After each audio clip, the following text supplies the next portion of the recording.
The warship Crimson Fang hung in the void above the human colony of New Haven like a predator savoring its prey. Through the transparent aluminum of the observation deck, Commander watched the small blue world rotate slowly beneath them, its three small moons casting pale shadows across continents that still bore the scars of orbital bombardment.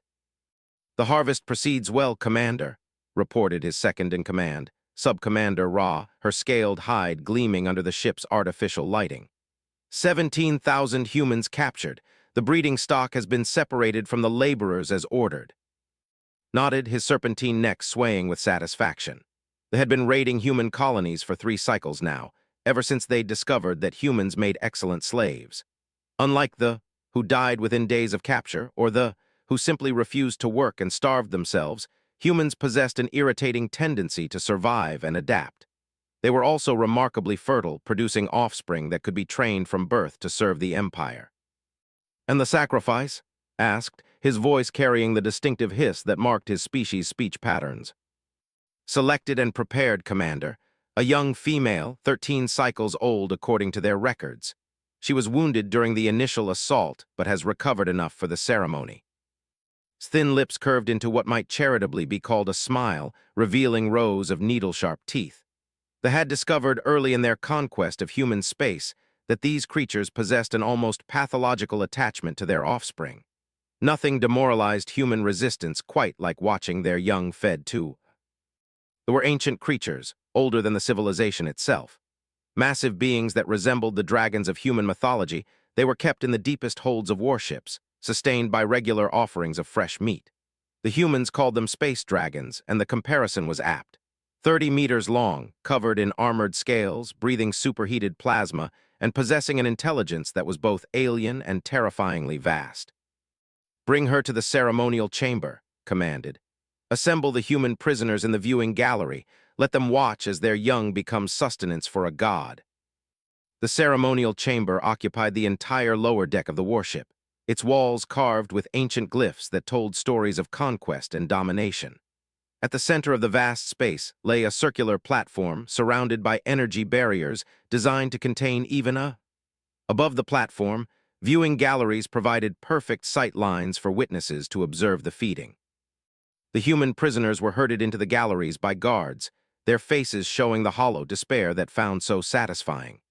Men, women, and children pressed against the barriers, some weeping, others staring in stunned silence at the platform below where their fate would be decided. The girl was brought in last. She was small, even for a 13-year-old human, with tangled brown hair and clothes that bore the stains of the battle that had claimed her world. A bandage covered her left arm where shrapnel had torn through muscle and bone, and her face was pale from blood loss and shock. But her eyes. Paused as he studied those eyes. Most humans brought to this chamber showed fear, despair, or the empty stare of complete mental collapse. This child's eyes burned with something else entirely. Hatred, yes, but something more. Something that made the commander's scales itch with unexpected discomfort. "What is her designation?" he asked the guard who had escorted her. "The human designation is Sarah, Commander. Her genetic markers indicate mixed Terranasian ancestry. Parents were eliminated during the assault." The girl, Sarah, stood in the center of the platform, her small frame dwarfed by the vast chamber around her. She showed no sign of fear as she looked up at the viewing galleries filled with her fellow humans, then turned her gaze to himself. "My people will remember this," she said, her voice carrying clearly through the chamber's acoustics. "They will remember what you did here, and they will make you pay for it." Several guards hissed with amusement, but found himself oddly disturbed by the child's composure. In 3 decades of conquest, he had fed hundreds of sentient beings to his, and never had one shown such presence. "Your people are slaves now, child," he replied, his voice amplified by the chamber's sound system. "Those few who survive will serve the Empire for the remainder of their brief lives. You, however, have been chosen for a higher purpose. You will nourish one of the ancient ones, and in doing so, you will serve the glory of the."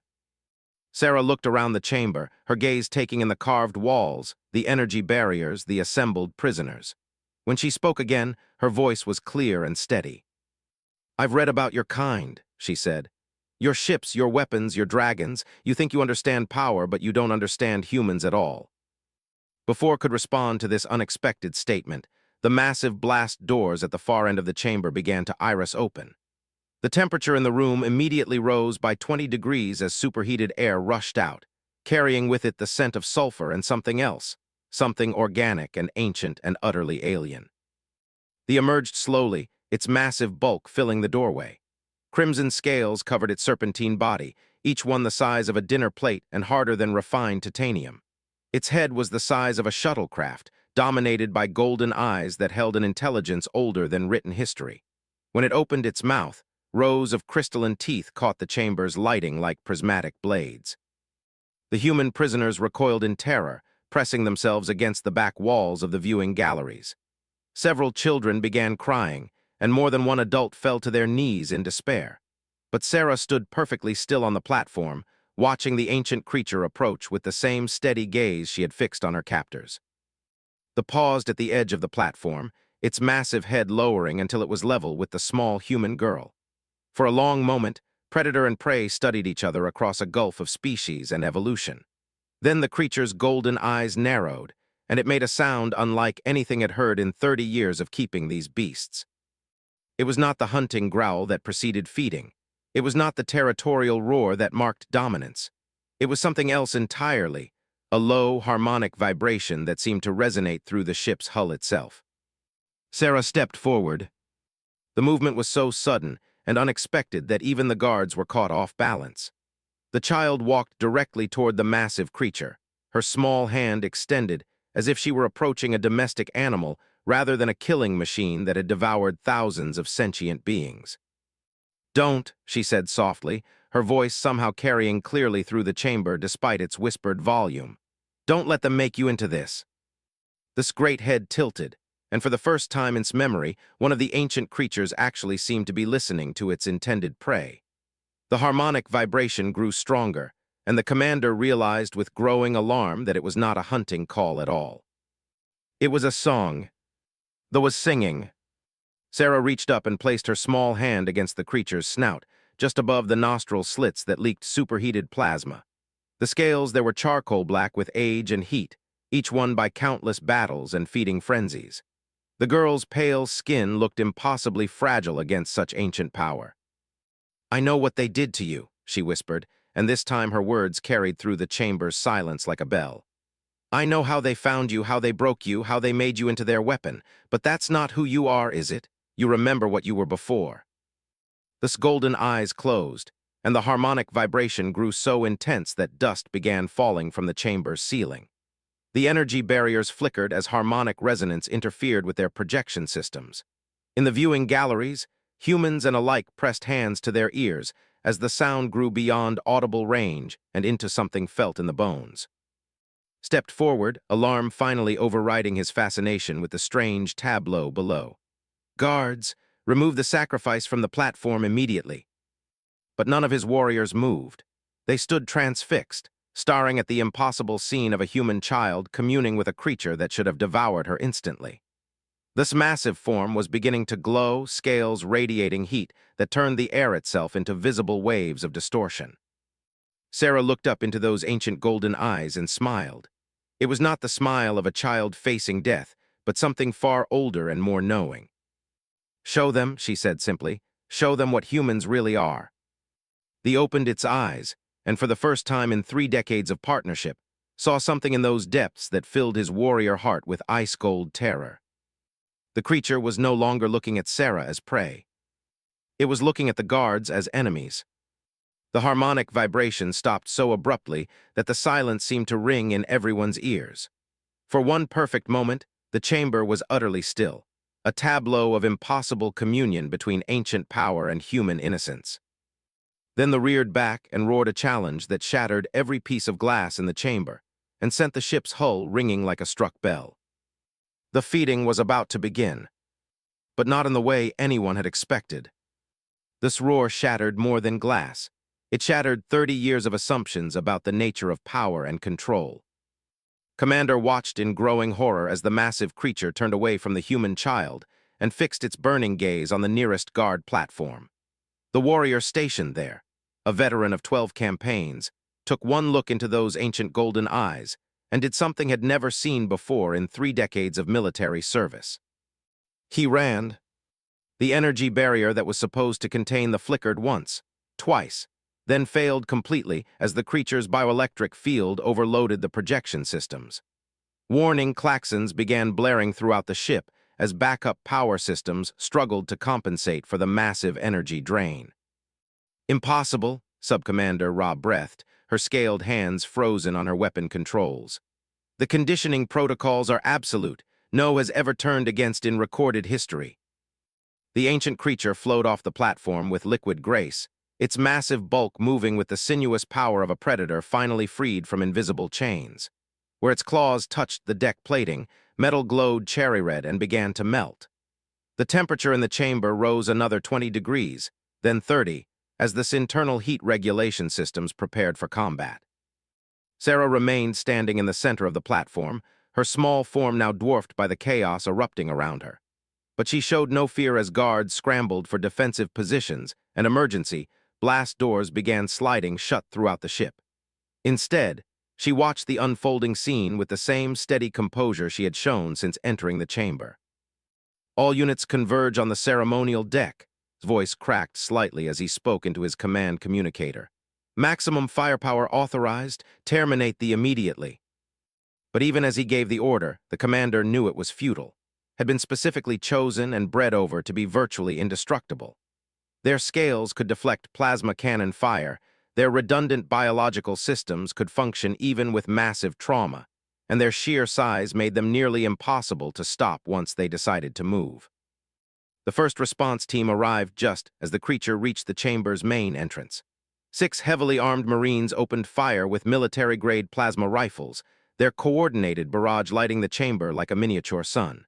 Superheated energy beams struck the scales and simply dissipated, absorbed and redistributed by biological systems that had evolved to process the heart of stars. The ancient creature turned its massive head toward the attacking Marines and breathed. The blast of superheated plasma that emerged from its throat was not the controlled feeding flame that had seen used to prepare sacrifices.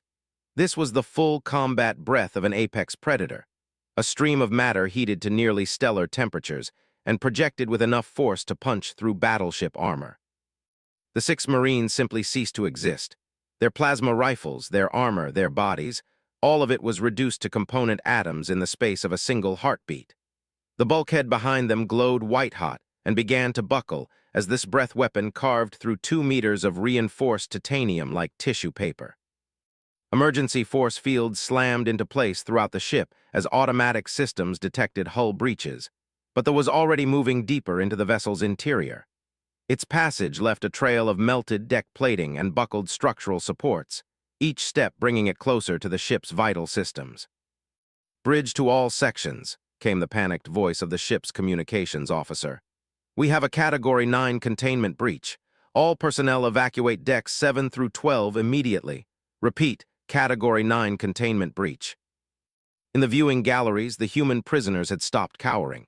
They stood pressed against the protective barriers, watching in amazement as their captors fled before the wrath of their own weapon. Some were crying, but these were tears of hope rather than despair.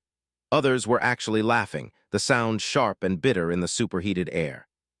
Sarah, one of the older prisoners, a man with graying hair and the bearing of a former military officer, called down to the platform. "Sarah, can you hear me?" The girl looked up at the galleries, her brown eyes bright in the emergency lighting that had replaced the chamber's normal illumination. "I can hear you, Colonel Martinez." "What did you do? How did you turn that thing?"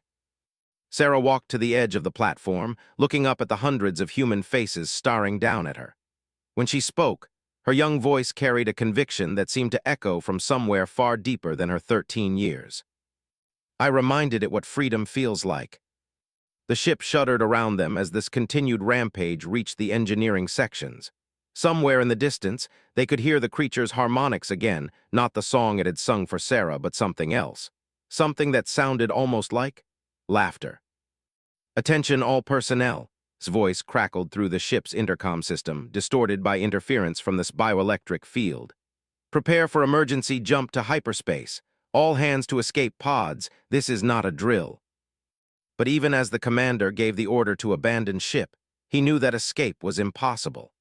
They had reached the main power core, and the harmonic vibrations from its throat were doing something that 3 decades of engineering experience told him was absolutely impossible. The creature was singing the ship's fusion reactor into resonance.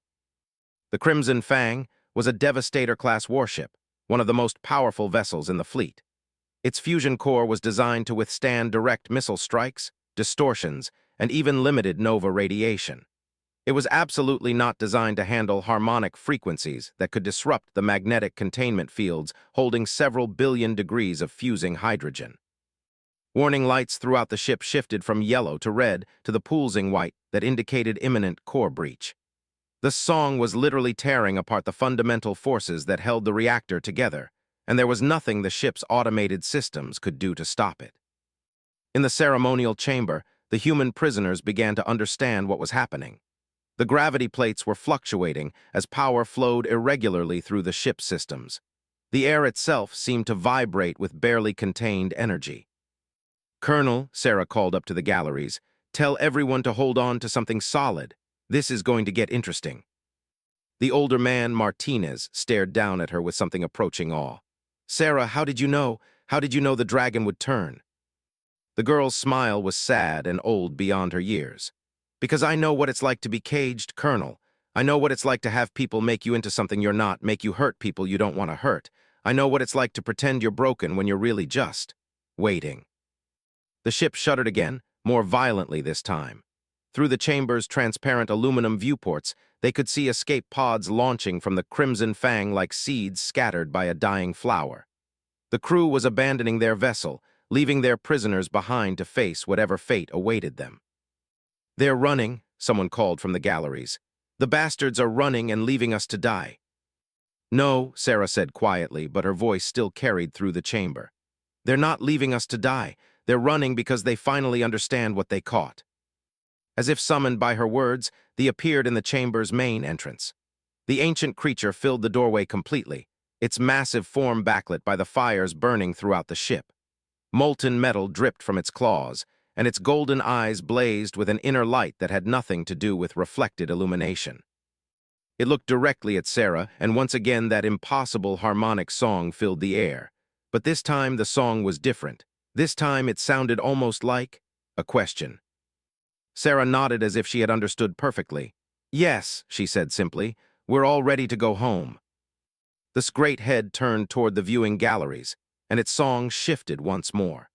The harmonics that had been tearing the ship apart now became something else entirely, something that resonated not with metal and energy, but with the bioelectric fields of every human brain in the chamber. One by one, the humans in the galleries stopped looking afraid. The children stopped crying. The adults stopped staring in despair at their seemingly hopeless situation. Instead, they all began looking at the massive creature with the same expression Sarah had worn from the beginning. Recognition. "It's not a dragon at all," Colonel Martinez whispered, his voice filled with wonder. "It's a person. It's a person who's been trapped and tortured and forced to do terrible things, but underneath all that conditioning and control."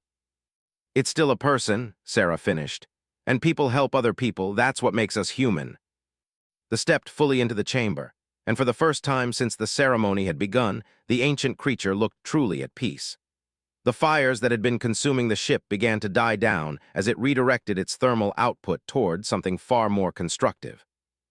Around them, the Crimson Fang continued its death throes, but the humans trapped in its ceremonial chamber no longer looked like prisoners facing execution.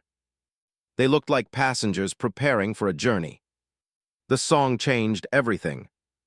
As the ancient creature's harmonics filled the ceremonial chamber, the humans trapped in the viewing galleries felt something impossible happening in their minds.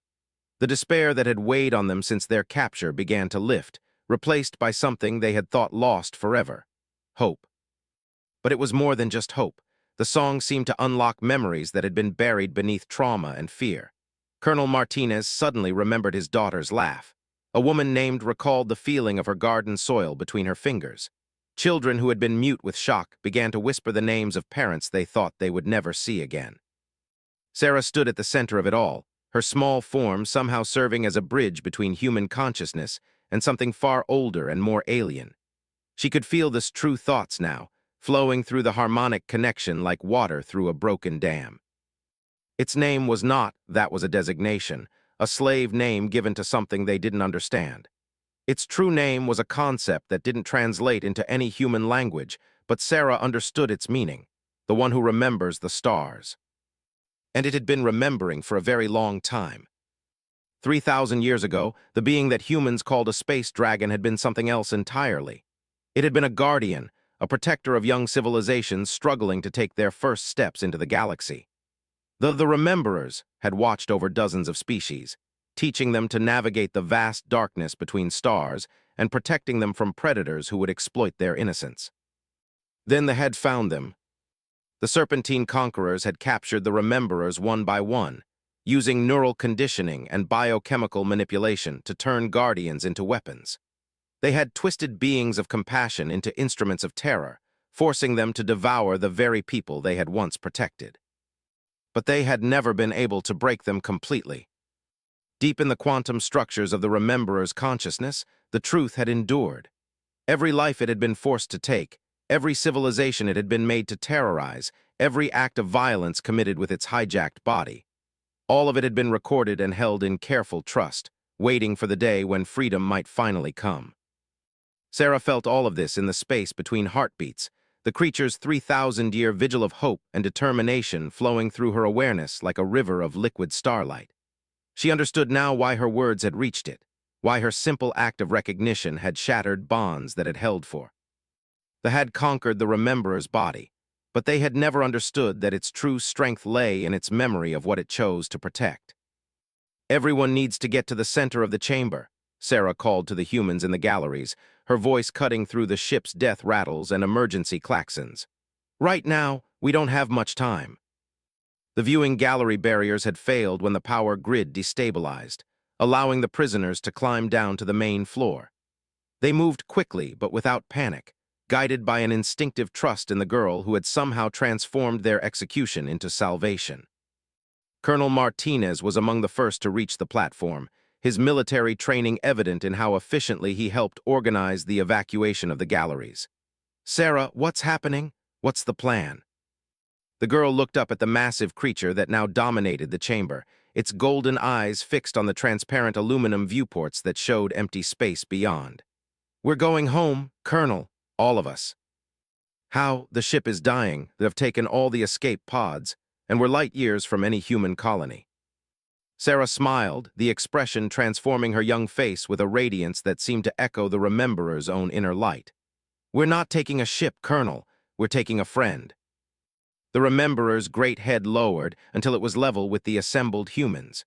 When it opened its mouth, the sound that emerged was not the hunting roar they had expected, but something that resonated directly with the quantum structures of spacetime itself. The creature was preparing to sing them home. "Impossible," whispered Dr. Sarah, the colony's former chief physicist, as understanding dawned in her eyes. "It's going to create a displacement field, but the energy requirements alone would require a star's entire output for several minutes." "It's been storing energy for 3,000 years," Sarah replied quietly. "Every fusion reactor it was forced to consume, every ship it had to destroy, every star it was made to feed from, it kept a little piece of all that power, hiding it away where they couldn't find it, waiting for this moment." The Crimson Fang shuddered around them as its death throes reached their climax. Through the viewports, they could see sections of the ship's hull peeling away like flower petals, venting atmosphere and debris into the void. Emergency force fields flickered and failed as the fusion core's containment finally collapsed completely. But the humans in the ceremonial chamber felt none of the explosive decompression that should have killed them instantly.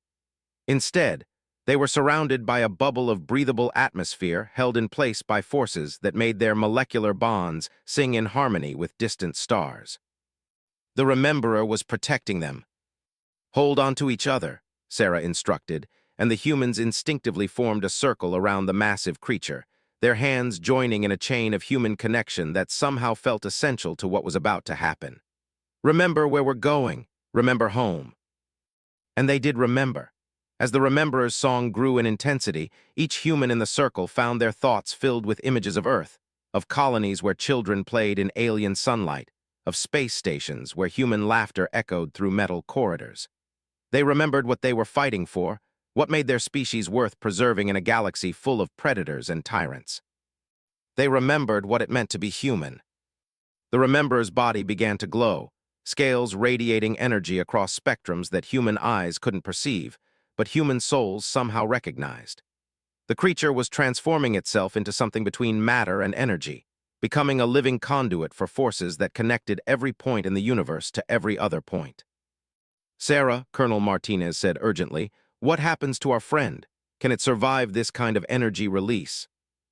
The girl's grip on his hand tightened, and when she looked up at the ancient being that had chosen to save them, her eyes were bright with unshed tears.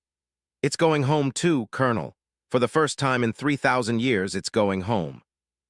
The Rememberer's song reached a crescendo that transcended sound, becoming something that existed in dimensions human science had barely begun to theorize about. Reality itself began to bend around them, space and time flowing like water around the island of controlled impossibility that was their protective bubble. Through the viewports, the stars began to move.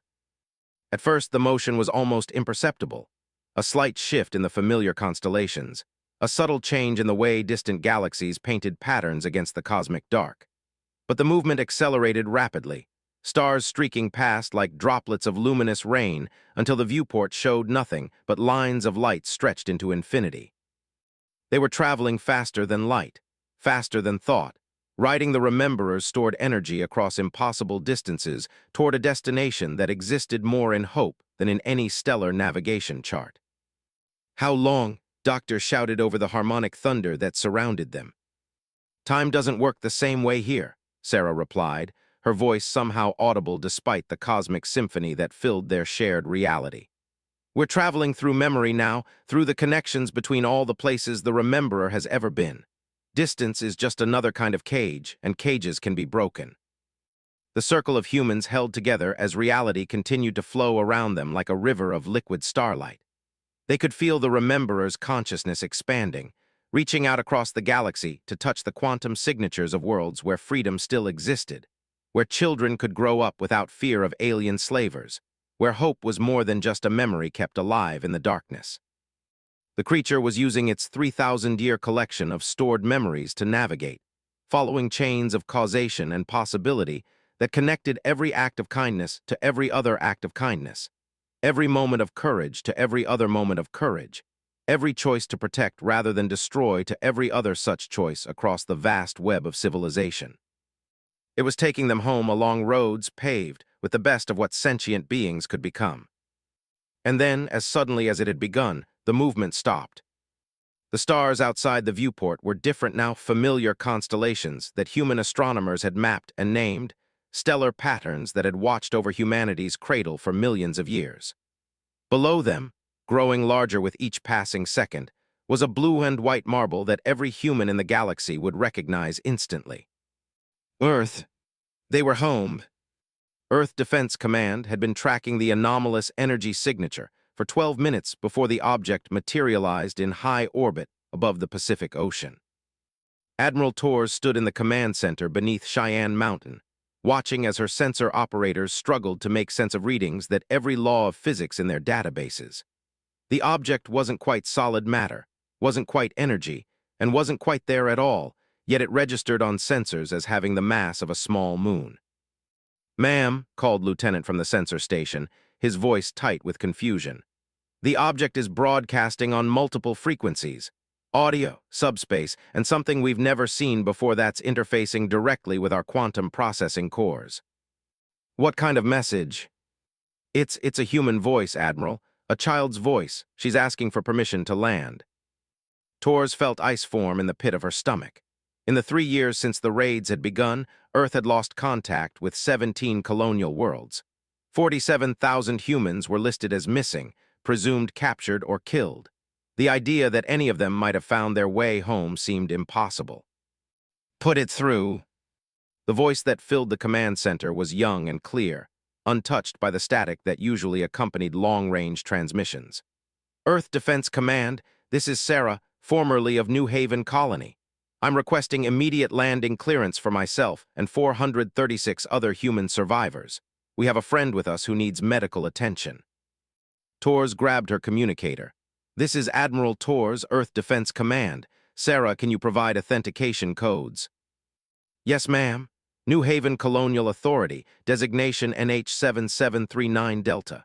Evacuation Coordinator, Michael, serial number NCR 554777823. That's my father's number. He died defending the spaceport when they attacked. The Admiral felt the pieces clicking into place. She had read the reports from New Haven, had seen the orbital bombardment footage and the desperate final transmissions before the colony went dark. Michael had indeed been the evacuation coordinator, and he had indeed died at his post trying to get civilians to safety. Sarah, how did you get to Earth? Our long-range sensors show no ship signatures in your vicinity. There was a pause, and when the girl's voice returned, it carried a note of something that might have been sadness. We didn't come by ship, Admiral. We came with someone who's been helping us for a very long time. His name translates to the one who remembers the stars, and he's been protecting people like us for thousands of years before they captured him. Tors exchanged glances with her sensor operators. The energy readings were showing fluctuations consistent with organic life support systems. Something was definitely keeping those people alive up there. But the scale of the technology required was beyond anything in Earth's databases. Sarah, we're reading massive energy signatures from your location. Our scientists are concerned about the potential for uncontrolled release. The girl's laugh was bright and completely unafraid. Oh, you don't need to worry about that, Admiral. He's very careful with energy. He's been storing it for 3,000 years, learning how to use it to help people instead of hurt them. He would never do anything that might harm Earth. On the main display, the massive energy signature began to shift and change. The nebulous quantum field that had appeared in orbit was coalescing, taking on a more defined form. As the transformation continued, gasps echoed throughout the command center. The object materializing above Earth was alive. It was enormous, easily 300 meters from nose to tail, but its form was unmistakably organic. Scales the size of buildings caught and reflected Earth's sunlight like a constellation of mirrors. Wings that could have covered entire city blocks spread wide, riding magnetic field lines that no human scientist had ever learned to detect. And eyes, golden eyes the size of sports stadiums, that looked down at humanities with an expression of infinite gentleness. "Dear God," whispered Dr. Elizabeth Harper, Earth's chief, "it's beautiful." The creature, the Rememberer, began its descent through Earth's atmosphere with the grace of a falling star. But instead of burning up like any normal object of its size and velocity, it seemed to dance with the atmospheric friction, using the planet's own magnetic field to control its approach. The trail of ionized air it left behind painted aurora patterns across the daylight sky, visible from 3 continents. "Landing zone coordinates incoming," Sarah's voice reported. "My friend says the Nevada desert would be best, lots of open space, minimal population density. He doesn't want to frighten anyone more than necessary." Tors found herself nodding instinctively. The child's matter-of-fact tone was oddly reassuring, even in the face of what should have been humanity's first contact with an alien intelligence. "Confirmed, Sarah. We're clearing airspace over the Groom Lake facility. Medical and support teams are standing by." "Thank you, Admiral. Oh, and you should probably tell your people not to bring weapons. He's been hurt by people with weapons for a very long time, and he's still learning to trust again." The Rememberer's final approach was a masterwork of controlled energy release. The massive being settled onto the Nevada desert floor with no more impact than a bird landing on a tree branch, its body absorbing and redistributing gravitational forces in ways that would have Earth's physicists rewriting textbooks for decades. As the creature's golden eyes closed in what appeared to be exhaustion, Sarah and 436 other humans materialized on the desert sand around it. They appeared not in the flash of transporter technology, but gradually, like morning mist becoming solid under the warmth of rising sun. The children appeared first, dozens of them, ranging in age from toddlers to teenagers, all bearing the hollow-eyed look of those who had seen too much too young. Then came the adults, farmers and teachers and engineers and doctors, representing the cross-section of colonial life that they had captured for their slave markets. And finally, standing alone beside the Rememberer's massive head, appeared Sarah herself. She was exactly as she had been in the ceremonial chamber, small and wounded and 13 years old, with tangled brown hair and clothes stained by battle. But something had changed in her eyes. Where once there had been hatred and pain, now there was something else entirely. Wisdom, the kind of wisdom that came from touching something infinitely ancient and finding it infinitely kind. Admiral Torres was among the first to reach the landing site, her transport aircraft touching down on the hardpan just as the sun began to set behind the western mountains. She approached the gathering of returned humans with a mixture of professional caution and personal amazement, her aide recording everything for the historical record. Sarah walked toward her across the sand, and Torres was struck by the girl's composure. After everything she must have endured, capture, transportation, the threat of execution, she moved with the calm confidence of someone who had looked into the heart of the universe and found it good. "Admiral Torres," Sarah said, extending her hand in a gesture that was both childlike and somehow ceremonial. "Thank you for letting us come home." "Sarah," Torres replied, taking the offered hand and finding the girl's grip surprisingly strong. "We need to debrief you and the other survivors. The intelligence you can provide about capabilities could save thousands of lives." The girl nodded, but her gaze drifted to the massive form of the Rememberer, whose breathing had settled into the slow rhythm of deep sleep. "We'll tell you everything we can, Admiral, but first my friend needs help. They did terrible things to him: neural conditioning, biochemical manipulation, forced starvation. He's been fighting their programming for 3,000 years, and he's very tired." Torres followed Sarah's gaze to the sleeping giant. Even at rest, the creature radiated a presence that made the air itself seem charged with possibility. "What kind of help does he need?" "Mostly just time and space to heal," Sarah replied. "And maybe some understanding. He's not a weapon, Admiral, he's a person. A person who's been tortured and enslaved and forced to do horrible things, but underneath all that conditioning." The girl's voice grew soft, filled with the kind of certainty that came from direct experience rather than theory. "Underneath all that, he's still someone who chooses to protect people. That's what makes him family." As night fell over the Nevada desert, emergency medical teams began treating the returned colonists while set up monitoring equipment around the sleeping Rememberer. The creature's vital signs were stable, its massive form radiating a warmth that turned the cold desert air into something like a summer evening. But the real work was just beginning, because Sarah had brought more than survivors back to Earth. She had brought hope that the galaxy's oldest guardians might finally be coming home. 6 months after the Rememberer's arrival on Earth, the galaxy began to change. Sarah stood on the observation platform of the newly constructed Haven Research Facility, watching her friend stretch his wings for the first time since their arrival. The massive being had grown during his recovery, not larger, but somehow more himself. The neural conditioning that had kept him enslaved was finally breaking down, replaced by patterns of thought that belonged to no one but him. "The quantum resonance chambers are showing remarkable results," Dr. Elizabeth Harper reported, joining Sarah at the platform railing. "His cellular regeneration has accelerated by 300% since we removed the last of the neural implants. More importantly, his memory engrams are stabilizing. He's remembering things from before his capture."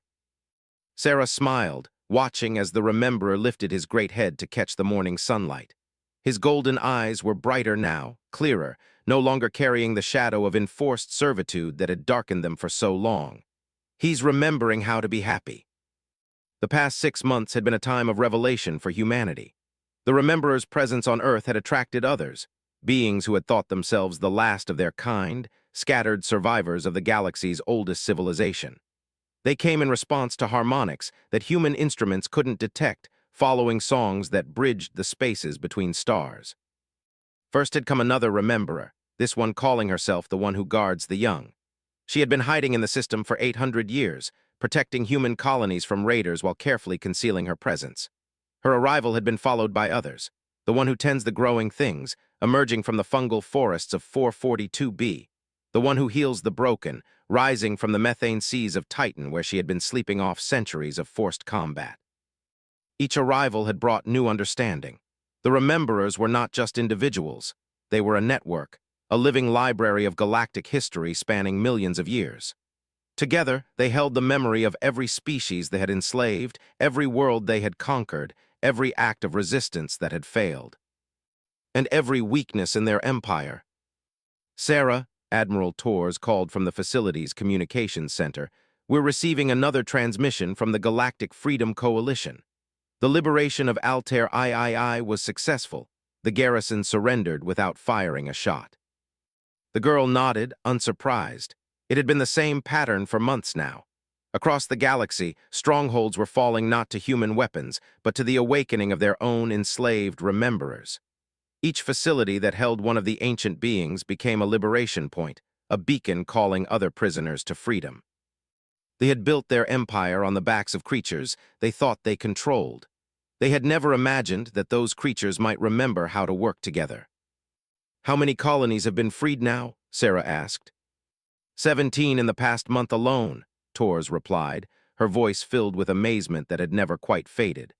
"They are withdrawing from 3 entire sectors. Their slave economy is collapsing as fast as their military infrastructure."